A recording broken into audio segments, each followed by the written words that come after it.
You have to, and important that you can circle that blade with little or no. It won't change on you? Yeah, where is that? Well, like he said, it's tipped over a little bit, but I've never had it happen that way. It'll still do it on you. It'll still. But not as severely as. Not quite as severe. And when you do it, one thing you can do is like if you do circle like that, just slow down, go real slow, and then circle real slow, and then run the control to also, and just slow down till you get it circled where you want it, and then go from there. But that doesn't know. It doesn't make much difference really. It'll still come up on you and roll around no matter what they will do. Yeah, they will. Because I've never had to do that. The only ones that you got automatic blade control and you got one side in automatic, then you can circle a blade and it'll stay right in there. Someday they're going. I predict in 10 to 15, 20 years, every machine that comes out is going to have an automatic blade control on it. Where you can run off a string line, you can run with a laser, or you can run it one side manual yourself and the other side automatic. The state of Alaska's got, I think they got 2 now, and they're going to get another one for Valdez, and Fairbanks is going to get one, and they find that it really helps them. Because like when they put a crown in the road, they put a crown in the road. It's not just a crown here and none, and they do a lot better job with it. And they got one in the Salina area, and they move it clear to Valdez, and they move it clear north to Toke, all through that area. They move the one machine, but they're going to get another one in Valdez, so then they won't move it so much. The problem they've had is they only had one guy who knew how to run it, but now they got about 4 because I've been up there and worked with some guys, so they got different guys run it with. But it's nice. But that will circle that way. Articulation, they pretty much covered all of this, powertrain components, configuration components, that whole chapter is pretty much covered in the video. Any questions? But I want to get to the end here. I want to explain something to you before we go any further. The configuration components here, the way this motor grader is built, I don't know if you realize, probably some of you do, but see the blade is equal distance, the center of that blade is equal distance from this main axle and the front. So like see, if this comes up 2 inches, well, this only comes up 1 inch, that's made to level out for you. And like the tandems, if they work that way, same way, see.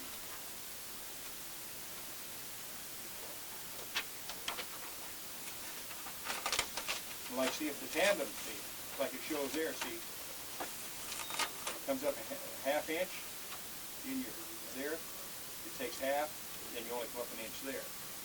But it's made to take care, it's made to do the work for you, rather than you sit there and control it. You think you got to do everything. You don't.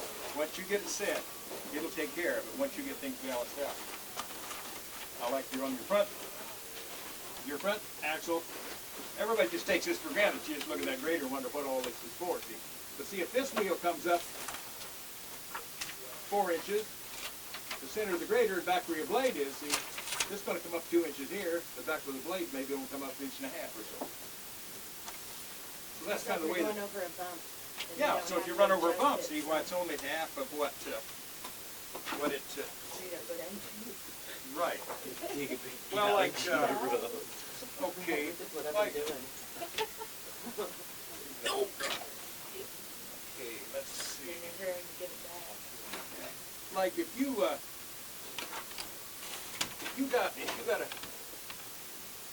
your road,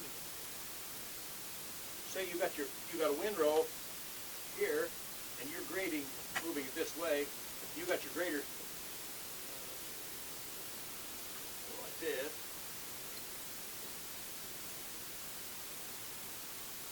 But there, you got your moldboard, you're moving the material that way, over that way, over there. The next time when you come over and straddle that windrow, your back tires, your back wheels are running behind where the blade is cutting. This one front wheel that will be over here is the only one that's running where it's uneven maybe. And this other front wheel is running, of course, over here on this side, and it's running where you graded last time. So you can pretty much set on that windrow, everything you can pretty much set there and just drive, because that front axle might move a little bit, but not enough to bother you. And And as you do that, all you have to watch is maybe the toe end of the grader, so it don't dig in over here. The heel will take care of itself. Remember that. The toe, if you control the toe, the heel will take care of itself. 90% of the time, it'll take care of itself. Or if you control the heel, the toe will take care of itself. Because like this blade is built so that if I pick up on this end, that end goes down. If I put down on that end comes up. So you have to run this machine by feel also, because you feel where you're setting. Just like when you drive a car and you drive over center line this way, you can feel your car roll this way, you can drive it, feel it the other way. Well, in the grader, it's not as severe, but you still have to get used to that feel. That's something you'll have to get used to. Grader plowing snow by feel of road, and you can drive down. And see what these new roads, you're driving the grader plowing snow down it, and you're feeling, all of a sudden you feel the grader go like that. They didn't do a very good job. But if it all stays about the same, and pretty soon get used to feeling it. You don't have a level back here, but you got one built up here, and it coordinates with this, see? So that's the way it works. So if you're grading along here like this, and you lift up on the toe, that heel's going to go down. And if you put down on the toe, and let me explain, we'll get into that later, get a little ahead of myself. The forward leading edge of the blade, I consider the toe, and I consider this the heel. The other thing you can say, this is the clean end. You don't want material running around this end. This is the dirty end of the blade. So that's kind of the way the grader's designed and the way it'll work for you if you leave it alone. You can almost, if the road's halfway decent, and you can almost set on that, and a lot of times, just drive. I've done that. You just drive, and it'll take care of itself. If the toe goes digging in a little, maybe there's a reason. Maybe you got a high spot. And if it starts carrying up a little, or maybe there's a low spot and it's filling it. So as you blade it back and forth across the road, balance it out while you kind of bring the road up. But they'll take care of themselves if you don't over control them. But I know you get in that grader and you sit there, and that's where you get in trouble. Run one side or the other and take that other hand and steer it down the road straight and away you go. And the other way, I'll get into this right now. I would tell you how I drive. I don't always drive straight either. But my eyes are the rear side of the rifle, and any point on the front of this machine can be the front sight. Whatever lines up with my windrow or whatever lines up with the shoulder. I can take off along the shoulder of a road that you can see maybe there's grass or something, and it's a fairly decent straight line. And I can sit in this cab and maybe I line up across this hydraulic cylinder someplace in here, and I line up with that shoulder over there. I sight by that shoulder. And I drive straight down that shoulder by watching, by just glancing over there.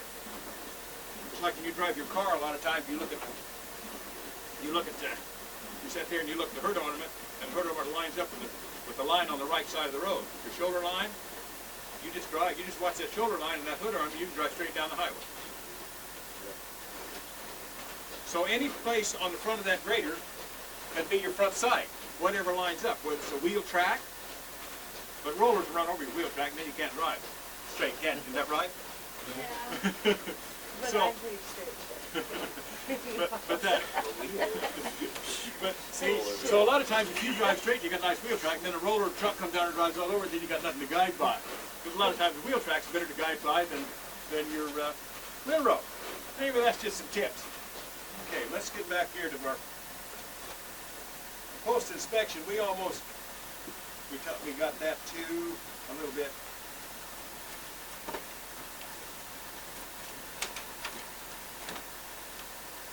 That pretty much covered that with your walk around. Pretty much covered that in the video. Any questions on that video? Anything you'd like to?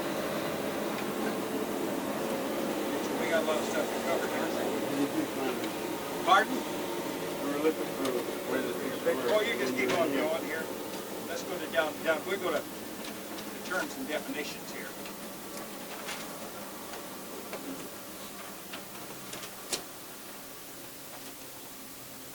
Terms and definitions.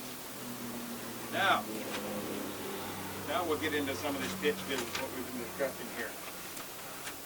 Articulating frames, you all know what that is. Balancing subgrade. Like I say, balancing material is very important. You get a windrow and it's ununiform, or like you get trucks dumped for you a lot of times. You fellas don't, I don't know if any of you guys pull a wrap or not. You do fools to wrap, some of that stuff. Well, or any kind of material, like if you haul some base course or crushed aggregate or anything, and the trucks dump it, it's very important to get them to dump it to your advantage. Well, they'll dump on the side of the road, they'll dump here, they'll dump there, they'll dump all over if you don't watch them, but control them. And a lot of times they leave a gap between each load, or an end dump pile. You can use this blade just like a dozer.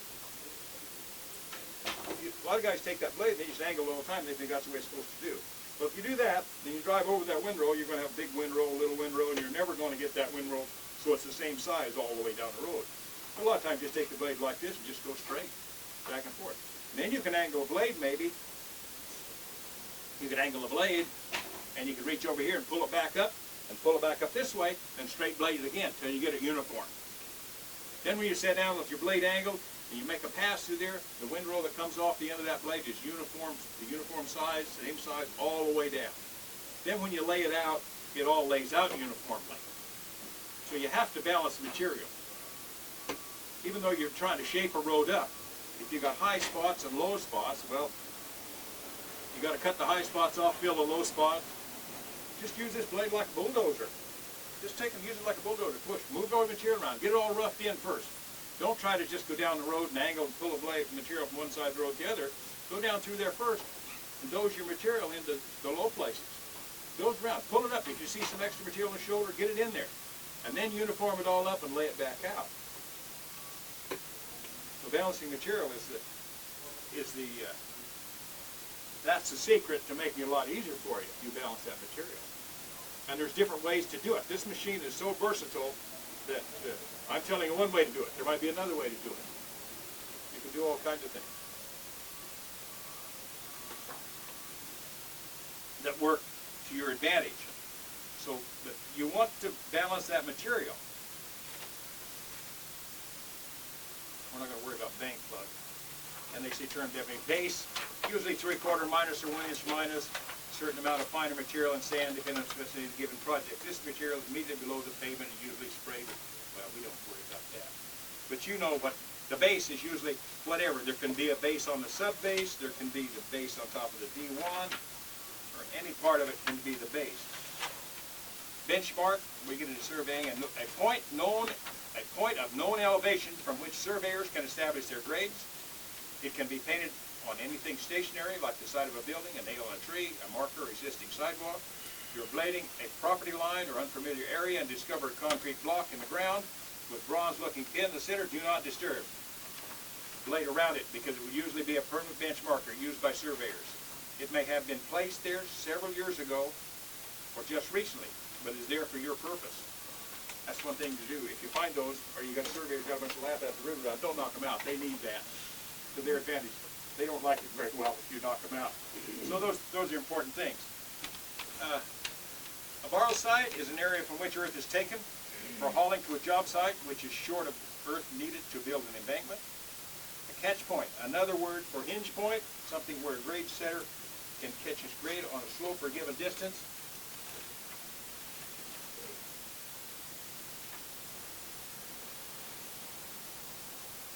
Like when you start here, they'll have a grade stake, cut stake, whatever it is, maybe, I don't know, 12 feet or whatever. That would be a catch point. The bottom of your ditch would be another catch point, or up here on the shoulder, that would be a catch point. Any point where the grade changes or hinges would be a catch point.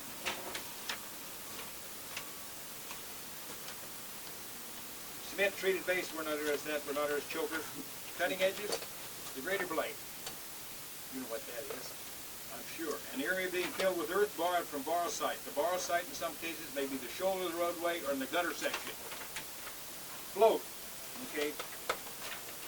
When the blade rests on a surface without any hydraulic pressure. But another term we use in float is like, a lot of times you go out and put crushed aggregate on a road, on a street out here, and you leave it for a few days, and you come back and there's nothing but a bunch of loose gravel all over the top of it. I call that float material. That's float. That rock is just floated to the top. Now, if you've done what a lot of people do, when I'll get into this a little bit while I'm on this. when you lay out that crushed aggregate, you do some of that, don't you, on some of these streets? You put crushed gravel down, maybe put 3 inches, 4 inches, or whatever you do. Well, a good thing to keep in mind, I think, that's always worked for me over the years, you got your street. Don't put it clear out there where it's supposed to go. Hold it in a couple feet. You put your material in here like this. Come across your road. But hold in. Say a distance like this. You eventually got to go out there, but maybe they're only place wraps to there. But that's a place, if you got your road pretty well shaped up, you got to go out there and they say, well, we want to pave that tomorrow, we want to place wrap on it, and you got all that loose material and you got it laid clear out to here like this, what are you going to do with all that loose rock? You're going to have to take that material and pick it all up and reprocess it and reblend it together with water to get rid of all that rock. But if you've left yourself a void over there, a lot of times you might just set a center line and just brush it. And just brush that stuff over in there and leave it there. It don't hurt nothing. Use the shoulder width to your advantage. This material, for some reason, it don't take fertilizer or anything to make it grow, but it does grow. It'll grow and it'll go clear over the shoulder of the road. So it's best to hold it in close till you got to take it out there later, because it'll get out there on its own. Real easy. You probably found that out. So it's a good idea to hold the material in closer. But that's a good way to get rid of your, what I call float. Grade the surface of a road, channel, or ground area, usually the surface level required by the plan, specification of the project you were on. Usually finished grade means the grade after subbase and paving are completed. Grade break, a change in slope from one incline to another. Gutter drain, the lowest point in the curb section or drainage ditch alongside the shoulder of the roadway. While we mention a curb, they didn't tell you they didn't explain it in the video, but you have a horrible curve. You have a curve, and you got to clean up next to that curve. I don't know, maybe some of you already realize this, but the only way you can clean in against that curve real easy, if you keep your moldboard tipped back by the curvature of that blade is like this, and the curve is here, you have a void there, and the laborer has to come along and clean it up. So if you tip that blade over, and when you tip the blade over far enough, well, you'll have a straight edge that will run right along that curve and clean it up. Which probably a lot of you do, but you will. So whenever you get against a curve, tip it over. But don't ever put too much material up there, because it's hard to clean it up and get it away from there. Always when you put material in against the curb, go cautiously and don't put too much. Because when I first started under a motor grader, the guy said, fill this street up. Boy, I just flew dirt all over it. Then I had to clean the curb up and do all that. And he said, you won't do that again, will you? And I said, no. That's been some 45 years ago. But I remember.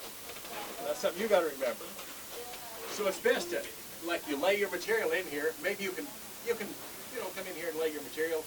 Your material comes across here, and then maybe you can just kind of lay it up there like that, you know, and clean off your curb then, kind of clean off your curb, lay your material off this way, let it fall off here, and then wheel roll that along the curb. Take your wheel, run along there, wheel roll it down, compact it. Then take and set in there. And then something else that works sometimes is give you an eraser.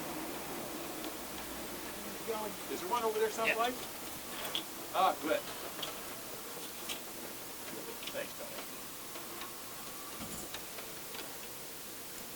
Okay. Sometimes when you set in here with your blade, you cut this down, let your moldboard sit in here, okay, and say this is the grade you want to carry, but it's not really accurate. You can run with your heel up a little high like this, and run your blade in there like that, and let the material kind of fall out into here when you cut along next to that curve the first pass.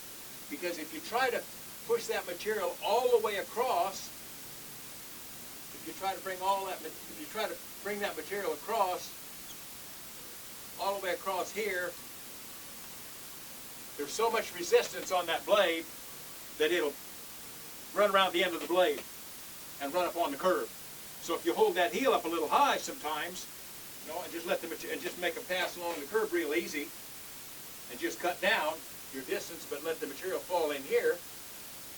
Then come back a second pass and set in there, and then you can bring it across. Then it won't pile up on your curb. Just a little tip. I don't know if you've ever tried it, but try it. It makes it easier, a lot easier for you. Because otherwise, and you don't need a very big load. Take a little material over there. If you don't get enough, you can always take it back.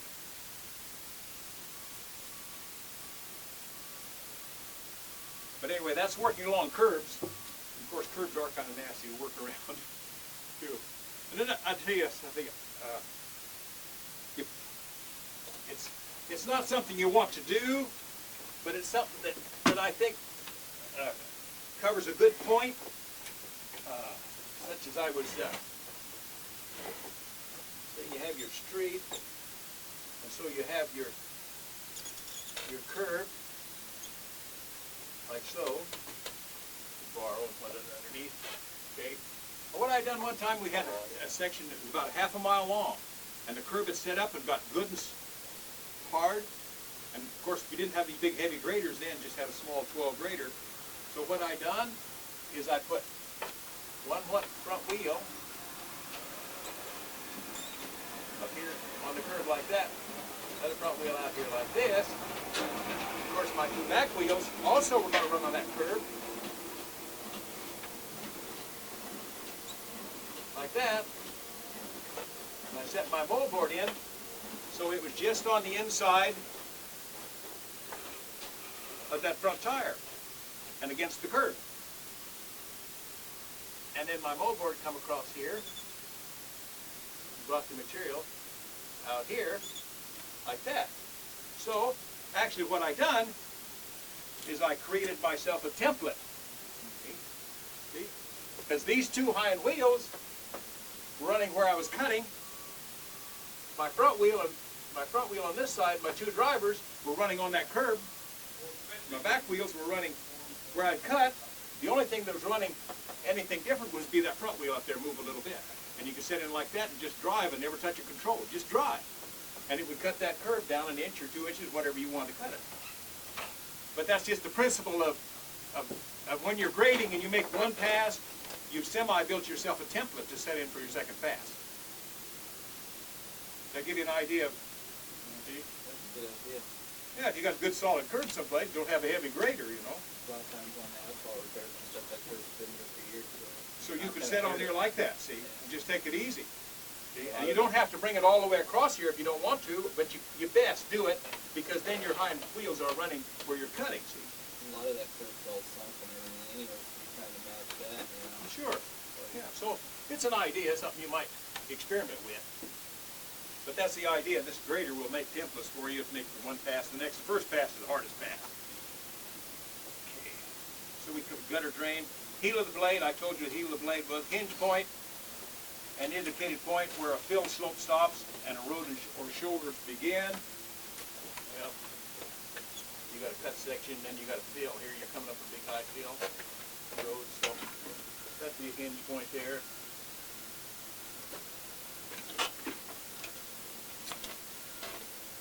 Ice blades, serrated blades. You put calcium down?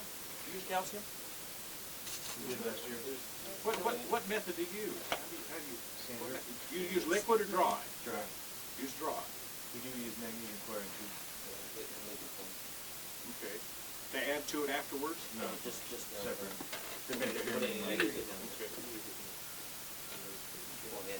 Do they want you to blend that calcium Yes. in the top 2 inches? Yes. You don't have them probably. Up north they do. They have a bar that goes on a ripper. Or you can buy sections that come in 4-foot sections that go on your moldboard, and they got carbide teeth. We have those. You have those? Yeah. So you can take those, like once you get your road all shaped up and get your profile established for your calcium, and of course, I don't know if you found or not, but if you apply that calcium when your road's too wet, and then you try to grade it, it all bulbs up. So you want to add the calcium when it's fairly dry. That's what we found. Drier, have it the road semi-dry, and then take that serrated blade and just go down through and just loosen that material, loosen it up. Then put your calcium on. You use a sand spreader, or Yeah. use a sand spreader. And then you can take your serrated edges again and just kind of go down a fairly straight edge. You just go back and forth like this, and it'll mix that calcium right down in where you want it. Then you can start adding your water and start just and use a regular blade and just smooth it up. But another tip that we found with the calcium is like you got both sides of your road. If you start over here and you got to mix it and blend it, and you start here and you take a windrow and you just keep going across here, keep going across your windrow, keep going down the windrow, and you go over here and then you bring it back. Let's hope you bring enough back to cover what you've done over here. A lot of times, if you got to blend it together, just blend from center line to shoulder. Do each half independently. That way you won't take your calcium from here and take it clear over there and not bring it all back. So you don't always have time to go over center and go this way. You don't always have to do that. But the serrated edges work good. Have you ever tried that? You ever used the serrated edges? Yeah, I use them before, but not, we use them up north For for, ice. we use them here for breaking wrap. Yeah, breaking the wrap too. Yeah. But see, if you loosen it up like that, it makes those little grooves. Then you spread your calcium, it blends in there, and then you go along again while it does the mixing, and it'll mix it to the depth you need pretty close. It's an easy way to do it without a lot of blade work. And then about all you got to do with the grater is just come back and smooth it up because it's already mixed.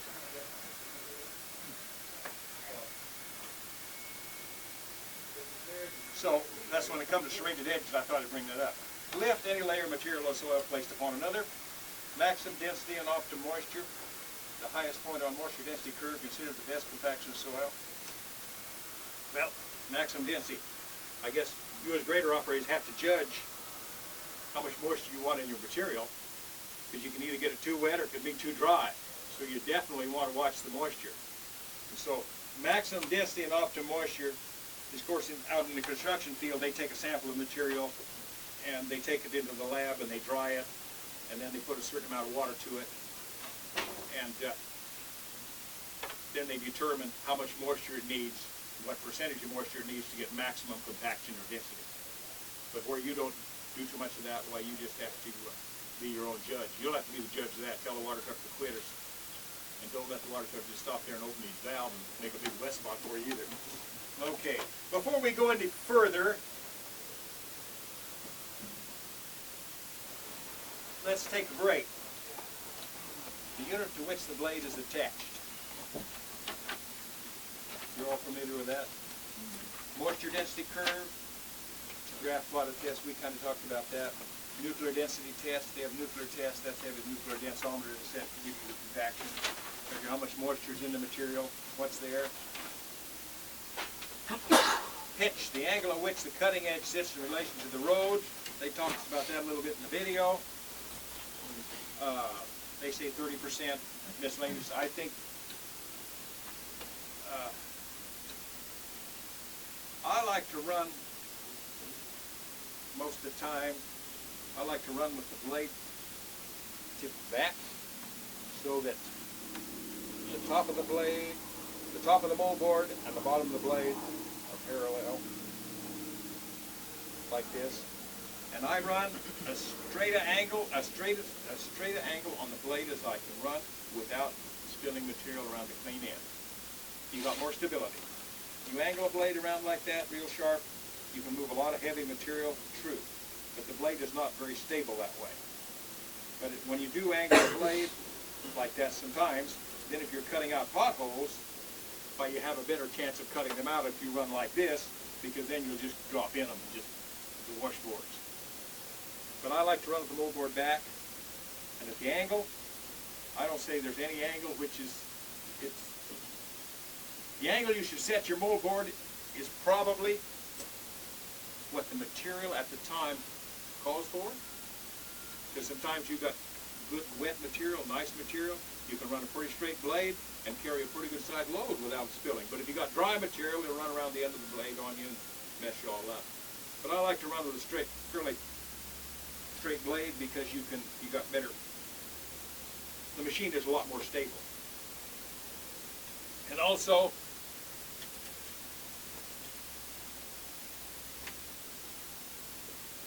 as far as tipping the blade over, that's, like he says, you know, you roll your moldboard forward. You can do that if you got a little bitty windrow and you're moving it. But if you don't, what happens is you bulldoze material. Like a lot of guys, that's what they do. They want to run with that blade over so they can see the bottom of it. Well, if you run with it back long enough, pretty soon you get the idea to where you know where the bottom of it is, and you won't have to see it, really. But if you want to see it, you can tip your blade over part way. But what happens when you tip your blade over, the moldboard over like this?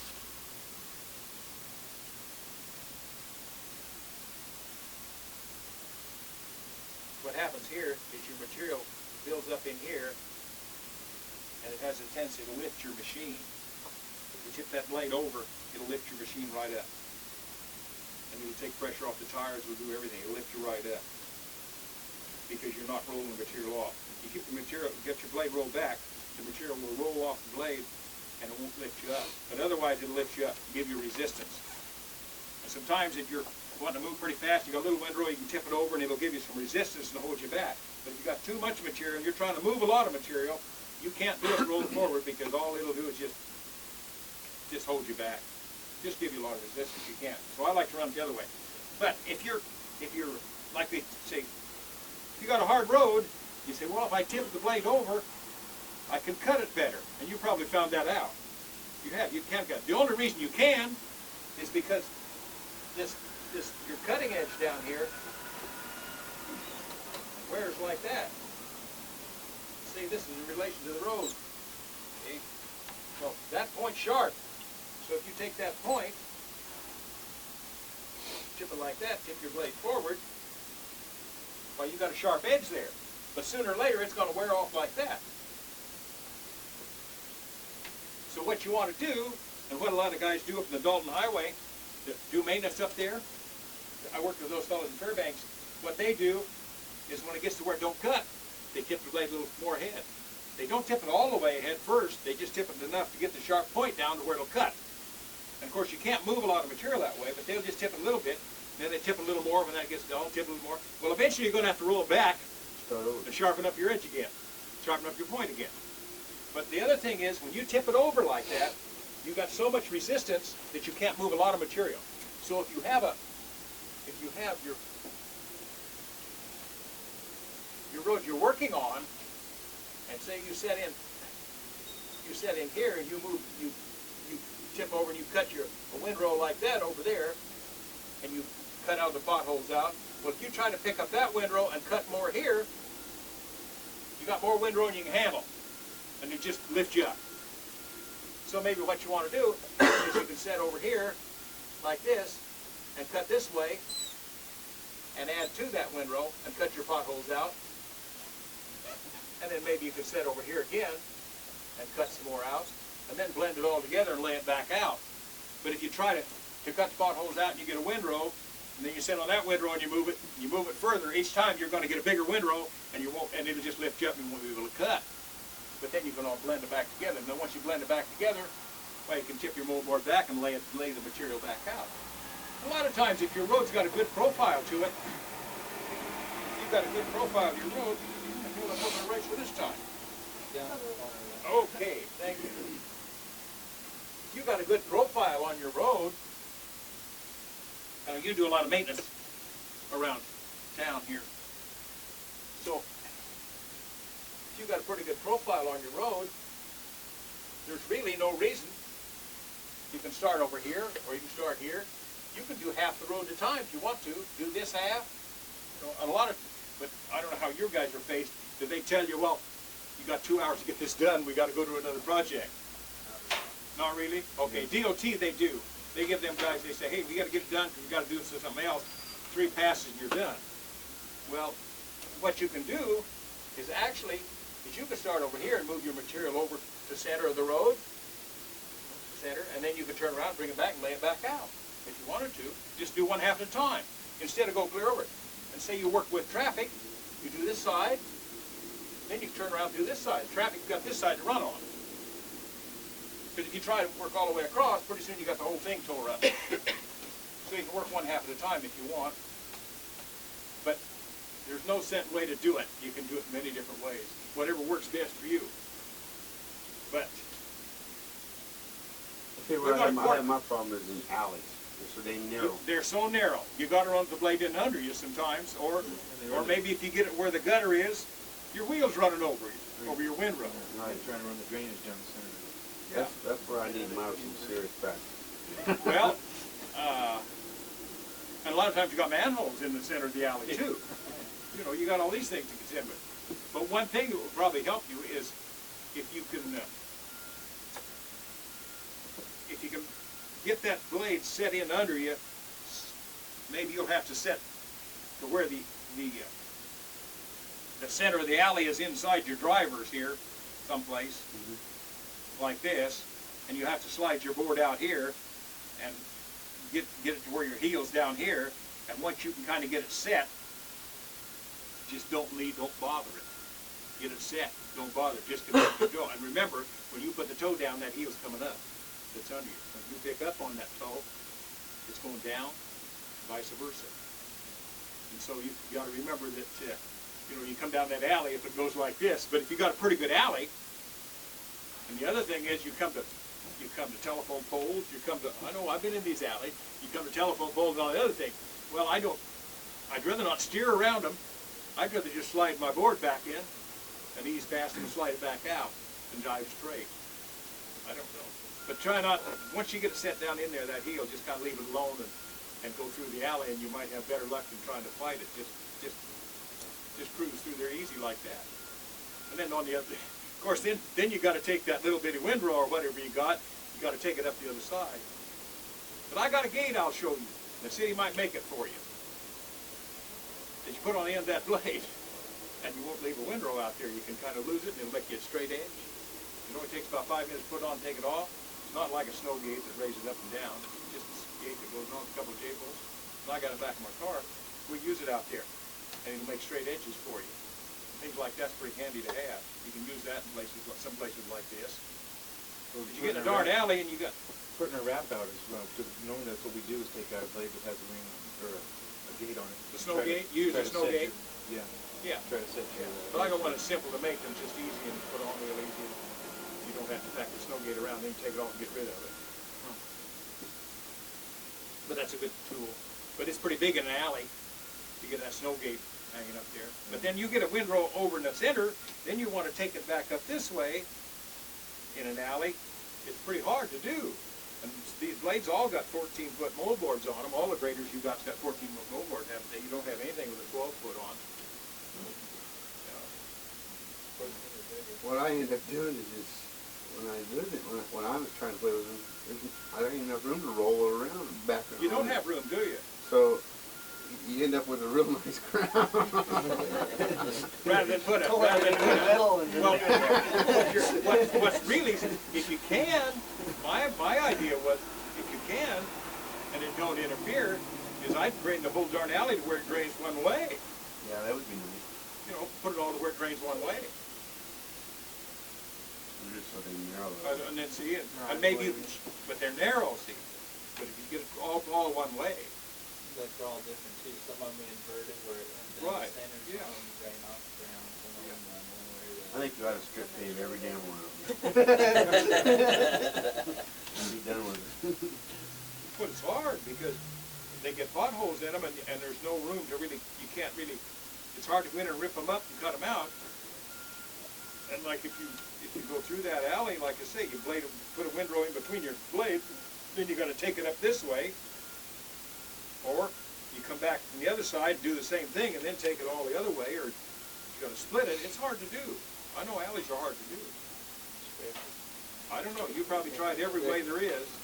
Haven't you? You've tried every method there is. Well, we did, what Todd and I did here a little bit ago, took Caterpillar blade, that was really easy to do. And then we took the big pneumatic roller out, and as he was cutting it, I just pounded down behind him, and then he'd come in this way, just one pass down, and then the other pass is in go over it with that pneumatic roller, and then you get, like I say, you get a nice big crown on it, but you can roll that crown down so it ain't so high. They were looking really good.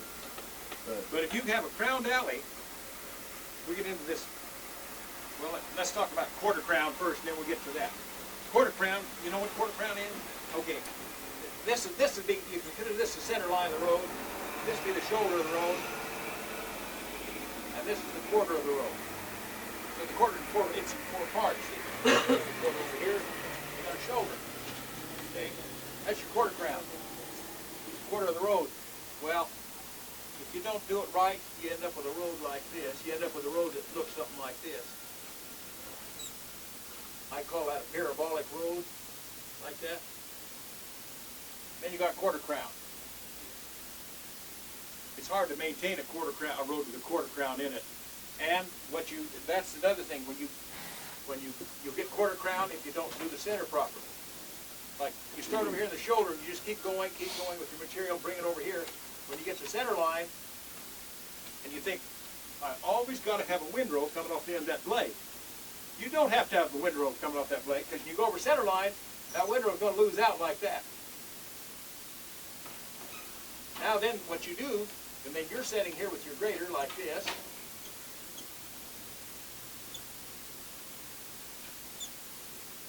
Moving that material over there with the moldboard, like such. Now, you don't want to straddle that center line. You want to know where the center of that road is. You want to keep the center. So then you set over on this side with your grater, the wheel here, another wheel over here, like so, on a very good drawer. Okay, and then you put your toe or your blade on center, and you take that material and you bring it on down here, like that. Don't straddle your center line. Now, it's very important to know where center is. The reason is because I like to describe it like this. Okay? If you brought material up here like this, you're coming up here like this. Now, if you don't drive straight and you move over this way on this center line, if you're not, why, what you'll do is if you get off of it, I gotta go off that picture, man. I can't.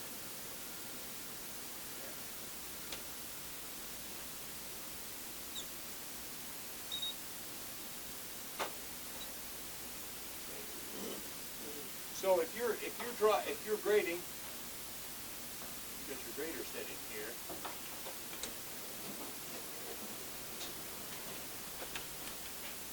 Like so, and you sit down, and you want your toe right on center line.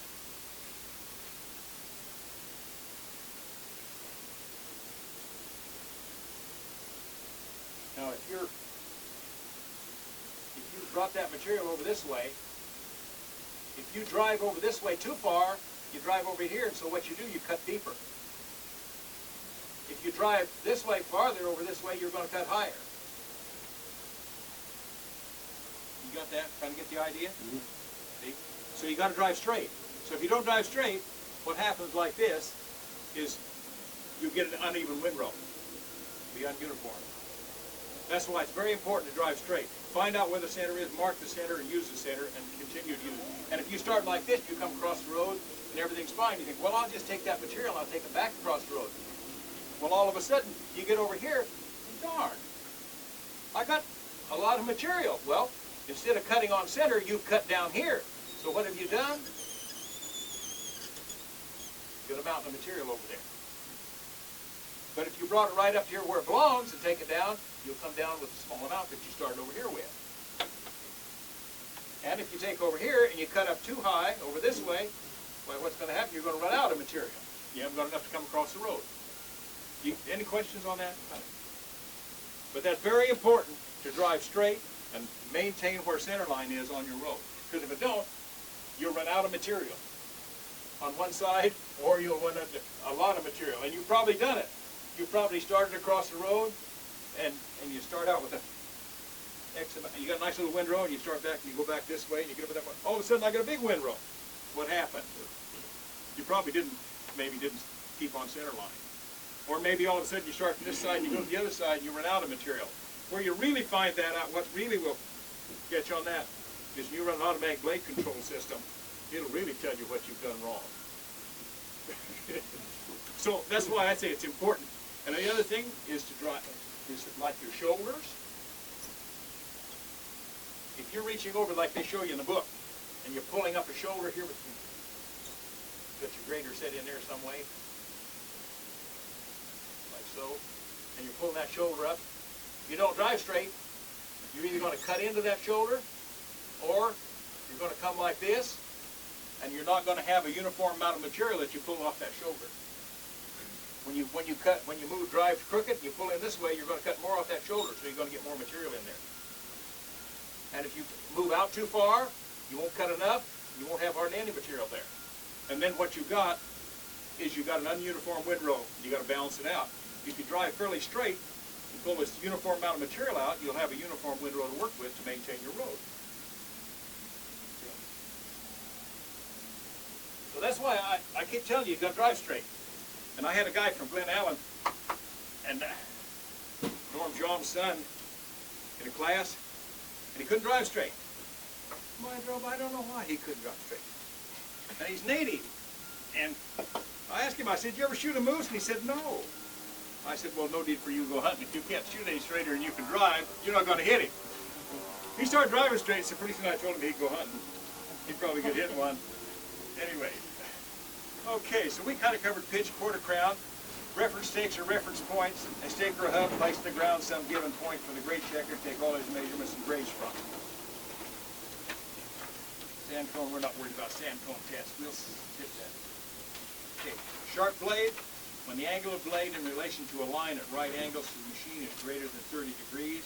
We talked pretty much, covered, how to run your structural section. Includes all road material placed from subgrade level to the finished road surface. Subbase.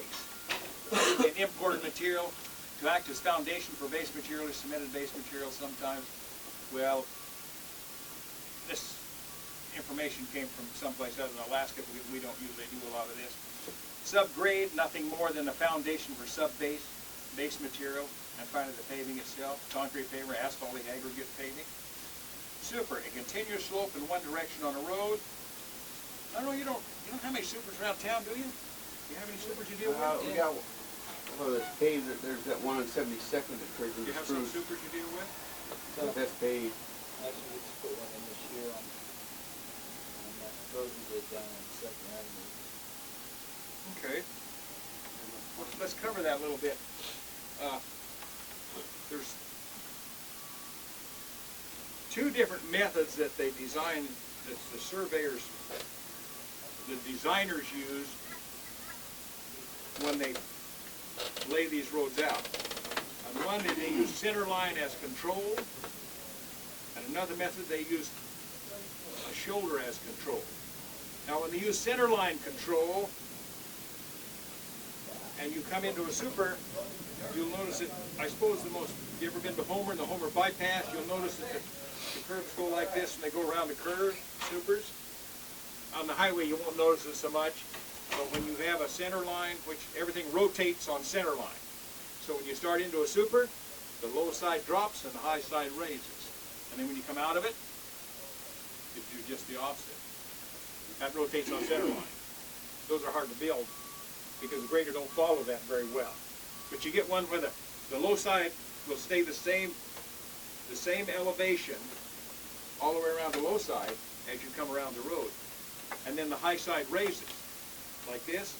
So what you can do, once you build them and rough them in and get them pretty well done, is you can come along with this grader, and if you're starting from the high side, say, well, they got that staked, or you can do it yourself, however you don't have blue tops, you go by, and you just keep raising this toe. Leave that heel alone. And just start raising that toe, like that. The heel goes down. And the higher you raise that toe, the steeper that super is going to be. Like if it's a 2% super, 3%, or 6%, it depends about how high as they go.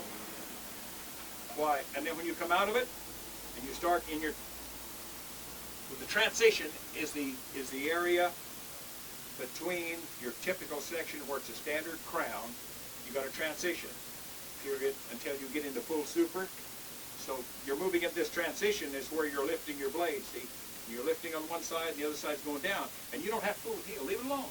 Don't touch it. Leave it alone. It'll take care of itself. If you lift up that high side, the toe, the heel will go down, and the higher you lift, it'll go right around. And then you follow that, and it'll come right out of it. And when you get to full super, you can just cruise right around it. And you do that coming back, and that super will come right flat across the road for you, and you'll meet the other side. Real close from every time. But that transitions are a little hard to build. And but the transition, the length of the transition varies on the degree of the turn. Because you're not faced with that in the city, but out on the state highways they are, because the speed that they calculate for that degree of turn calls for a certain elevation of super. And for safety purposes, they put that speed limit up. So a contractor goes out and calls for, that road was designed with that degree of turn at a 4% super, he better put the 4% in, because if he puts a 3% in and somebody runs off the road, they can sue the state for the speed limit that was set for it. See? But the steeper the super, the longer the transition. Like a 2% super, maybe you could do it in 50 feet, real short. But you get into a 3% or 4%, or you might want to go 75, maybe you get a 6%, you might want to go 150 feet, so that you don't just jump up and come around them. That type, on those type supers. But supers are not easy to build, they're a little hard to build. Because what happens is, I don't know, it's hard, I can't, well, what happens is like you have the road is running it, you have normally most of them are 2%. So you start into a super, as soon as you first start into the super, say this side, you're going around the circle like this. When this side's starting to raise, see, this side will stay the same until you get, it'll stay the same. See, this is 2% also. See, and you start raising this side and you just start coming up gradually. And pretty soon you're going to get to where 2% all the way across the road. So you just keep lifting up, you keep coming, and it'll just keep coming across. Then you say it's a 2% super, and that's what you'll have. If it's a 3%, then you keep going up, and then it'll start from here. Then it'll start from here, and gradually coming up. But see, maybe you're 2% there. Maybe the next station you go to, you're going to be like, you're going to be, say, well, let's say 2.5%, and maybe the next one you're going to be at, well, we're going to go higher. So we go 2.5, and then you're going to go 3%, and you just keep coming up, whatever. But there's going to be a point here too, when you're coming up to this super, you're lifting up like this too. But there's this point too, that when you come up here, you come 2.5%, you're going to come 1% up here first. And there's going to be a point up here to where it's going to be 0 also. So you just graduate. You come up, maybe you come from 2% minus 2 to a minus 1 to 0 to a plus 2.5 to 3 right on up. It's kind of hard for me to describe it. But you got the idea kind of how that works? Yeah. See? Now when they rotate on center line, why that side will come up and this side will go down, and they're hard to build. They're hard to build. The reason they do it is designers like it's easier for them to design. They don't care about us. It's a lot easier for them to design. But you'll notice on some roads, if you ever go to Homer and you go fishing, you go to Homer bypass, you'll see those curbs go like this when they go around the corner. And then they got to have a drain at every place that's low. So something like that could be put in blue top for your plastic. Pardon? They put blue top in. They put blue tops in. Yeah, you put blue tops in. You can build them by eye, but you need blue tops. And then usually they'll put blue tops in about every, well, it depends. On some of them, they'll be every 25 feet, it'll change. Mostly every 25 feet on a super line, it'll change from maybe 0.5% or 1% or whatever it changes. Then when you go down the other way, it's just the opposite. But you don't deal with too many supers. These guys in the state do a lot of it. because they do a lot of maintenance and a lot of patching, and a lot of roads fail. They'll fail in a transition, or they'll fail in a super, and then they got to rebuild it and put it back and they got to find out then what the original super was, so they can put it back correctly. But that's where the state's using this automatic blade a lot, because they can dial that in rather than just manually put in. But you can put them in, but just remember that heel will take care of itself. The higher you lift, the lower it's going to go down. It'll just follow you right around. Especially they got blue tops. I don't know, they do any staking for you fellas? Do they do any blue tops for you? Sometimes when we get into real tight areas for the drainage, They will blue top for you. yeah, 'cause we got a lot of stuff that's really flat, and you really gotta get it right to Okay. get the wires around. Okay. Okay. Talk about a square blade, when the angle of the blade in relation to a line at right angles to the machine is less than 30 degrees. Okay. We discussed that mostly. Swedes. Have you ever used Swedes? You know what Swedes are? Not a nationality. In construction, it's not. That's to make sure that doesn't have that crown in it, right? Right, right. Okay. So, you build three, well, for example, maybe we'll make them 30 inches.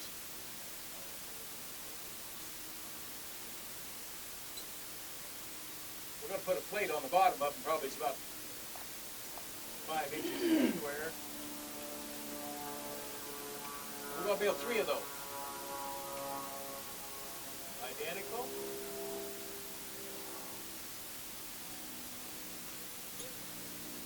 Paul has, Okay.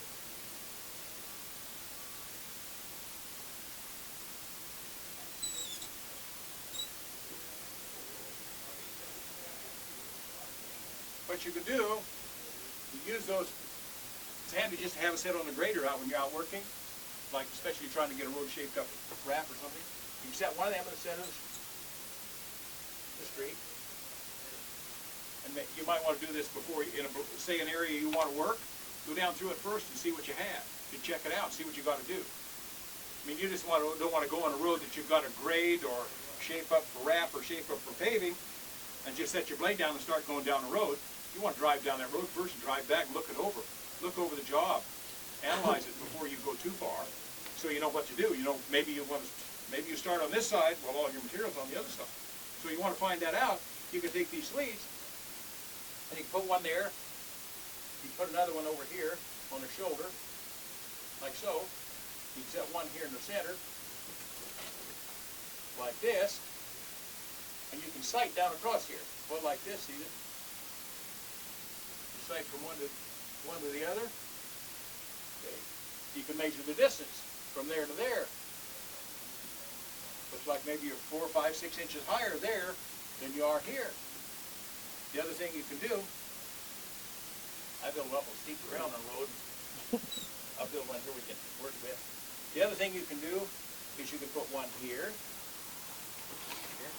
You can put another one over here. You can take a hand level. Do you use hand level, do you? Eye level? You can take an eye level. You can shoot from here to this one. If you hit way over there, what's that tell you? That tells you this side's higher than that side of the road, or this side is lower than this side. So you can find out where all your material is. So if you check a road out with those, just quick walk down through and take a look with a hand level, see where you can hear all your material. So if you want to grade this road, you don't want to start over here, because all you're going to do is take it down lower and bring more over here. You want to start over here and get your material and take it back over here and move it out there.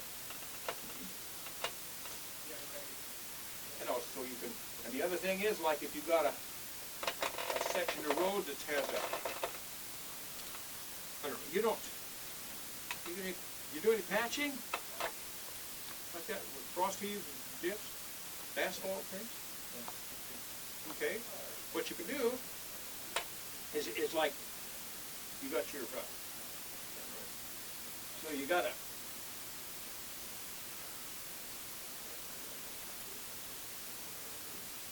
these are handy tools. They're cheap to build, and they're handy to have. Okay, so